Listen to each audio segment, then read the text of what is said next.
Hello guys, welcome back.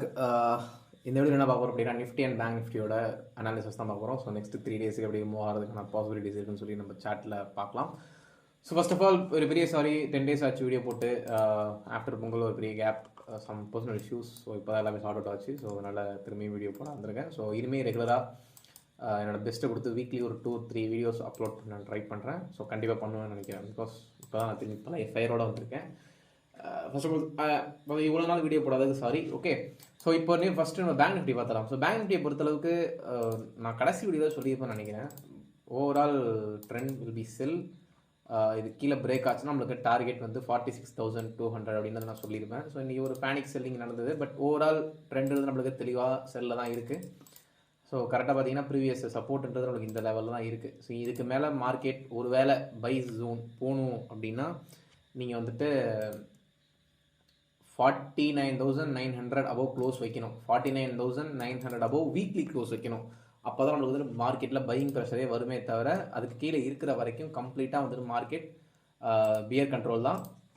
Target வந்துட்டு 46,118. So இப்போதைக்கு வந்துட்டு பார்த்தீங்கன்னா 1 ஹவரில் நம்மளுக்கு சின்ன ட்ரெண்ட் லைனை பிரேக் அவுட் ஆகிட்டு மாதிரி நின்றுட்டு இருக்கு. ஸோ இதில் ஒரு வேளை சைட்வேஸ் போகிறதுக்கும் சான்சஸ் ரொம்ப ரொம்ப அதிகம். ஸோ பிகாஸ் வந்து இது இந்த ரேஞ்சுக்குள்ளே போயிட்டு இருக்கிறதுனால திரும்பவும் இந்த ரேஞ்சுக்குள்ளே போயிட்டு அகெயின் இங்கேருந்து உடைக்கிறதுக்கான வாய்ப்பு தான் ரொம்ப அதிகம். ஸோ அதனால் பேங்க் நிஃப்டியை பொறுத்தளவுக்கு கிளியர் செல், எந்த வித மாற்றமும் கிடையாது. நான் வந்துட்டு டெலகிராம்லேயே டார்கெட் கொடுத்துட்டேன் லாங் டேர்முக்கு செல்லுக்கு. ஸோ அதனால் டெலகிராமில் இல்லாதவங்க டெலகிராமில் ஜாயின் பண்ணிக்கோங்க. Market overall clear sell. And எதை வச்சு சொல்கிறேன் அப்படின்னா ஹெட் அண்ட் ஷோல்டர் வந்துட்டு பிரேக் ஆகிருக்கு. அந்த ஹெட் அண்ட் ஷோல்டர் டார்கெட் நோக்கி தான் மார்க்கெட் வரப்போகுது. 46,100 நெக்ஸ்ட்டு பேங்க் நிஃப்டியோட ஒரு மேஜர் டார்கெட். வீக்லி க்ளோஸ் ஸ்ட்ராங்காக இருக்குது. ஸோ டெஃபினட்டாக 46,100 எக்ஸ்பெக்ட் பண்ணலாம். ஸோ இப்போதைக்கு நிஃப்டியில் இல்லை, எந்த ஸ்டாக்லையும் பை போக வேண்டாம் அப்படின்றது தான் என்னோட சஜஷன். ஓகே, ஸோ நெக்ஸ்ட் வந்துட்டு நிஃப்டி பார்த்தலாம். நிஃப்டியை பொறுத்தளவுக்கு ஓவரால் கிளியர்லி இதுவும் நம்மளுக்கு செல்ல தான் இருக்குது. ஸோ எத்தனை பேருக்கு தெரியும் தெரியல. கரெக்டாக வந்து ஆக்சுவலாக நம்ம இந்த ஹெட் அண்ட் ஷோல்டர் நெக்லைனை வந்து நான் இந்த இடத்துல பிடிச்சிருந்தேன். ஸோ இந்த இடத்துல ஃபால் ஆகிறது, இந்த இடத்துல வந்துட்டு ரிவர்சல் கொடுக்கறதுக்கான வாய்ப்புகள் இருக்கும் நம்ம எதிர்பார்த்துருந்தேன். பட் அன்ஃபார்ச்சுனேட்லி இந்த இடத்துல வந்து ஹிட் பண்ணிவிட்டு கீழே வந்துட்டு ரிவர்சல் கொடுத்தது. இந்த புல்லிஷ் கேண்டிலில் மேலே ஏறிடும் எதிர்பார்த்தேன். பட் அகெயின் இந்த பிரேக் ஆனதுக்கப்புறம் மார்க்கெட் கம்ப்ளீட் செல் ஆகிட்டு. ஸோ ஓகேவா. ஸோ அதனால் மார்க்கெட் ஓவரால் கிளியர் செல், எந்த வித மாற்றமும் கிடையாது. அண்ட் இப்போதைக்கு பார்த்தீங்கன்னா இதோட டார்கெட் உங்களுக்கு வீக்லிக்கு இந்த பட்ஜெட் லோ 21,300. ஸோ 21,300 கரெக்டாக அது வரைக்கும் உட்காந்துருக்க வேண்டாம். ஸோ 20 மேஜர் சப்போர்ட்ன்றது இங்கே இருக்குது நம்மளுக்கு. நிஃப்டிக்கு 22,700 வந்து சப்போர்ட்டாக இருக்குது. ஸோ பார்த்தீங்கன்னா 22,700 நெக்ஸ்ட்டு சப்போர்ட்டாக நிஃப்டிக்கு இருக்கும்.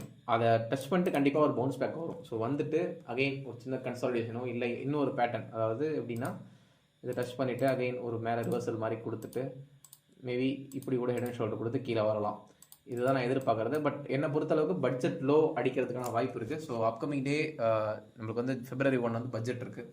ஸோ அதனால் ப்ராபபிலிட்டி வைஸ் பார்க்கும்போது இந்த பட்ஜெட் நம்மளுக்கு சரியாக இருக்காது அப்படின்னு நான் நினைக்கிறேன். பட் பார்க்கலாம். அது வந்து அந்த டைமில் நம்மளுக்கு எப்போ சப்போர்ட்டுக்கிட்டே இருக்கா இல்லை ரெசிஸ்டன்ஸில் இருக்கா, அதை வச்சு நம்ம நல்லா இந்த டைமில் ப்ரெடிக்ட் பண்ண முடியும். பட் ஸ்டில் நவ் கிளியர் செல், எந்த மாற்றமும் கிடையாது. ஓவரால் மார்க்கெட் வந்துட்டு complete bearish momentum. Target will be 21,300. பொசிஷனலாக சூப்பராக நீங்கள் ஆப்ஷன்ஸில் ட்ரேட் பண்ணலாம். பெரிய அமௌண்ட்லாம் வச்சு பண்ணுறவங்க செல்லிங்லேயே இருங்க. எவ்ரி ரைஸ் வந்துட்டு நீங்கள் கண்ணை மூட்டு செல் பண்ணுங்கள்.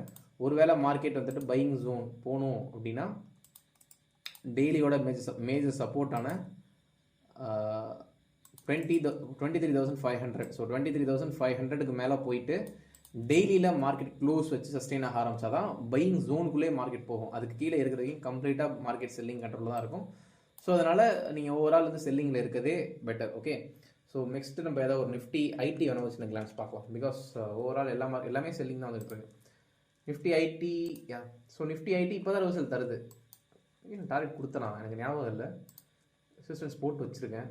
மேபி ரெசிஸ்டன்ஸ் கொடுத்துருக்கலாம். ஒரே நிமிஷம் மந்த்லி செக் பண்ணிக்கிறேன்.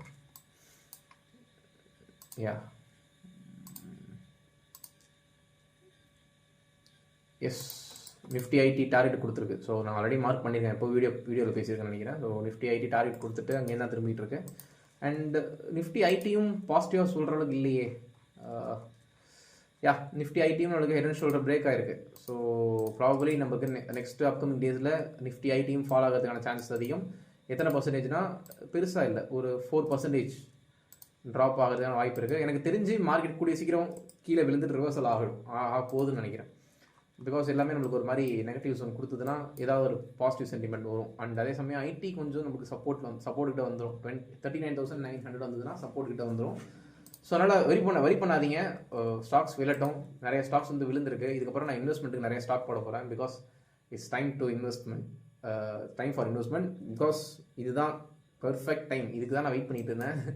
உள்ளே நுழையிறதுக்கான நேரம். பட் ரிவர்சல் கிடைக்கணும். அது ஒரு முடிவு பண்ணிக்கலாம். ஓகே, ரிவர்சல் கிடைச்சினா நான் ஃபிக்ஸ் பண்ணிக்கலாம்.